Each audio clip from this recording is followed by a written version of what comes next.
زي ما انتوا شايفين كده بقت 4 طبقات.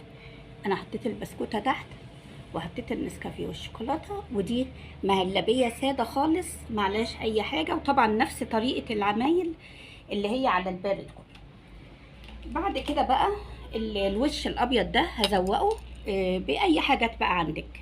هحط كده شوكولاته من اللي هي